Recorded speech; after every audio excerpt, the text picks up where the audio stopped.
But are you willing to compromise within a relationship? To compromise? What is compromising? Compromising for what? Compromising for what reason? To compromise for what? To compromise. What is compromise? If a man came into your life, wouldn't you want to compromise? Stupid. A man comes into my life and I have to compromise? You must think about that one again.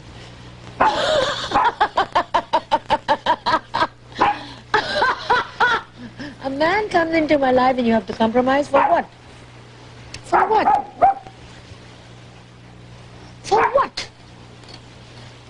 A relationship is a relationship that has to be earned, not to compromise for. And I love relationships. I think they're fantastic. They're wonderful. I think they're great. I think there's nothing in the world more beautiful than falling in love. But falling in love for the right reason, falling in love for the right purpose, falling in love, falling in love.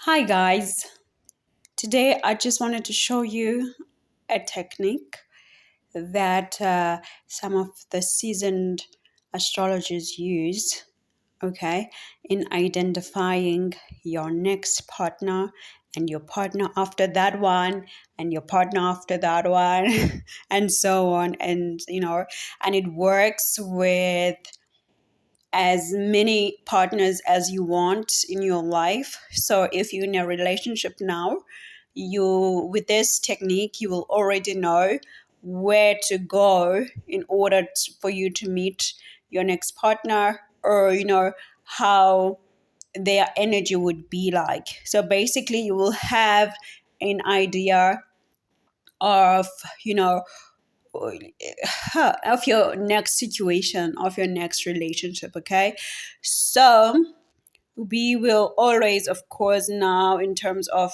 these types of details, use the D9 chart, which is also known as the Navamsa chart. The reason for this is that the D9 chart goes deeper into the details about our relationships, okay? Remember that your D1 chart is basically your overall life in terms of your physical experiences in this lifetime, okay? And then for you to know the deeper details about each aspect of that life, you will need to go to another chart, which is a division of the first chart of the natal chart. So for relationships, that that subdivision of the D1 chart is called the D9 chart. All right, now let's begin. With our D9 chart, we have to start, as always, with the 7th house, okay? The 7th house of our D9 chart will give us the details about our first partner, okay? This is your first partner, your first serious partner, okay? By being serious, we mean that this partner, you've introduced them to your family or your friends, but it's like a public thing with this person, or a commitment situation, okay? Now, what has been advised in literature is that with this partner, there is no length of time that you should have been with that you should have been with them in order to say, oh, well, okay, this is a serious relationship. Oh, no, this is not a serious relationship, you see? That means that you could be with someone for a month, okay? But if it meets all the necessities in terms of it being a serious relationship, then it comes here. Then it will work correctly with this type of counting, okay, or with this type of calculation, all right? I love statistics. Personally, I use lots of stats. Um, I've I've used it in my research. Research not related to astrology, obviously, but when I discovered this method and I tried it with lots of different charts to test that hypothesis, I actually found it to be true, you guys. It works, and it works really, really, really well, you know? So, of course, we must remember that, there are feelings that we have with other people. There are those moments that we have with other people. And, if it also goes to intimacy, there's those one night issues, one night situations, and it never happens, okay, again. So, of course, by the definition of that type of a relationship, we know this is not a serious relationship, okay? So it means that it will not work out in this method of calculation, okay? But going back to the serious relationships, your seventh house is your first experience, your first lover, your first serious partner, okay? So that energy there, or that zodiac sign there, will give you a hint of what type of a person you are having as your first love, or even the details about the place. But again, I must remind you guys that there are two videos that we made whereby we discussed on how to identify this partner when we see them, and the other video was of where to go, okay? Those details were reliant on the D9 chart as well, okay? So it's important to look at this video for all your relationship history and future to know the types of partners you're going to have, the types of people you're going to be having serious relationships with, okay? And then you can buckle up and get ready, or buckle up and go and find that person, all right? And then you go to the other videos, you find the description, you find the definition, you find the definition of the place, and then voila, wow, you go and get your person. Now, what I wanted to say was that, okay, when it comes to your first relationship, as we said, we start the count on the seventh house. All right, so 1, 2, 3, 4, 5, 6, 7, 8. Okay, so the second house of your D9 chart, it will tell you now how your first relationship, how your first serious relationship is going to end. How are you breaking up with this person, or how are they breaking up with you, and why are you guys breaking up? Remember, we also did a video about breakups, looking at the 12th house, using the 12th house. And as I said to you guys, that was like a general rule.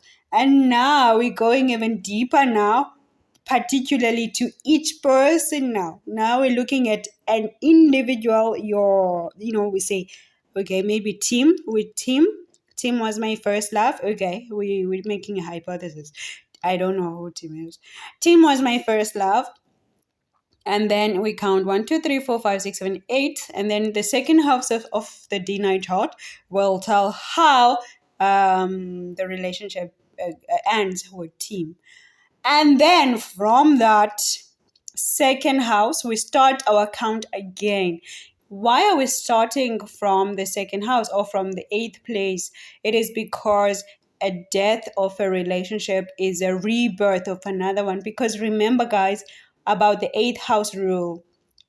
An 8th house is a house that is about transformations, that is about death and rebirth. What dies must, from what dies, we must have something new getting born, okay? So this is the cycle, even with relationships, where the relationship dies, it means now there's a rebirth of a new relationship. Therefore, we count again, starting from now, the second house. We count 1, 2, 3, 4, 5, 6, 7, 8. And then, the 9th house will tell us how the second relationship is dying, okay? Now, just to go back again, when we start to count on from that second house, we are now also identifying our second partner. That death place of the first relationship is also giving us the idea about our second partner, our next partner. We can define this partner.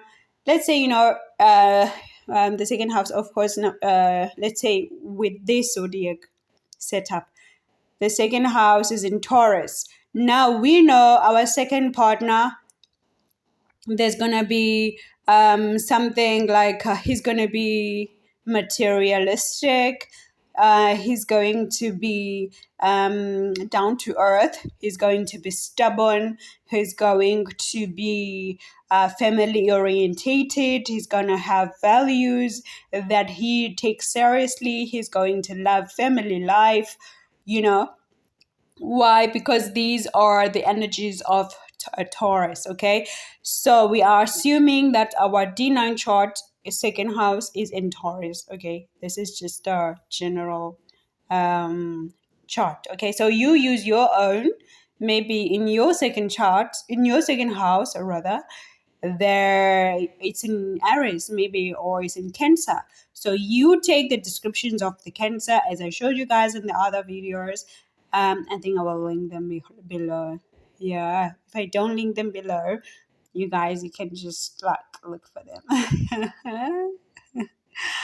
Okay, so that was the description of our first partner, and that was also the description of how the first relationship died. We know it died because of Taurus traits. It died because of stubbornness. It died because there was no common values. We couldn't agree we couldn't have the common ground related to values, to principles, to family life, to material issues. Okay, so, and then we go now to the 9th house. The 9th house is in Sagittarius in this chart. We don't know about your chart, but in this chart is in Sagittarius. Okay, so we know, okay, now my second relationship, man, it's dying because somebody wanted freedom, or somebody wanted to go to university, or somebody wanted to go and learn, from higher institutions like religion, like education and stuff like that. They wanted to travel, So we getting the Sagittarius traits to define how this second relationship is dying. But remember, when something dies, something gets reborn.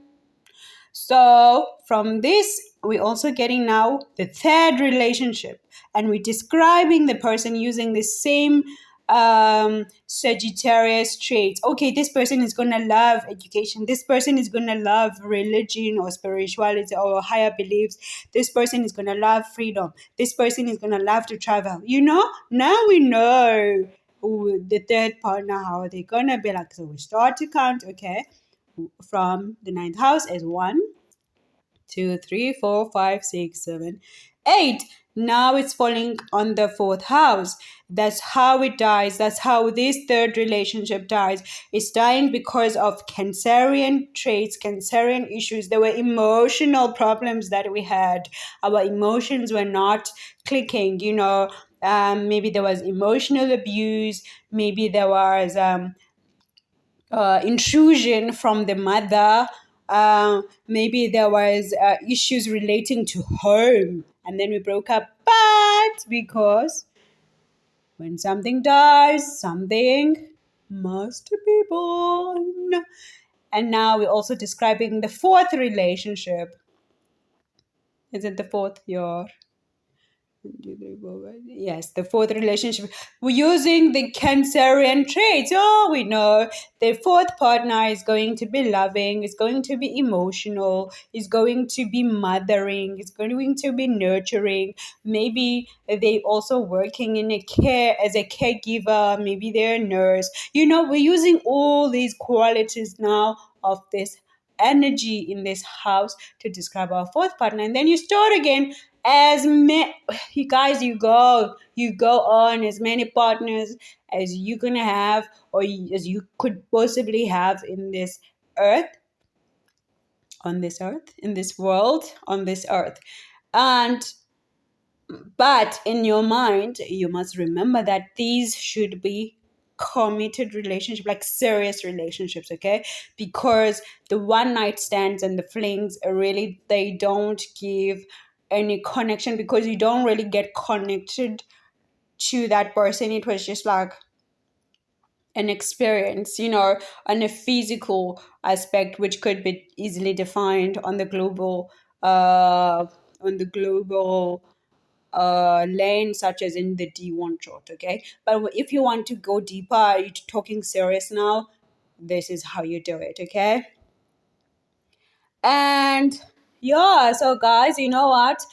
Find your next partner using or about your next partner, or you can even take your relationships yourself, and then you list all your partners, from the first one to the one that you have now, and you test this theory and you really see if it really works out. And you let me down. No, you don't let me down. No, you let me know down in the comment section. Okay, guys. Thank you so much, and I'll chat to you soon. Okay, I did it.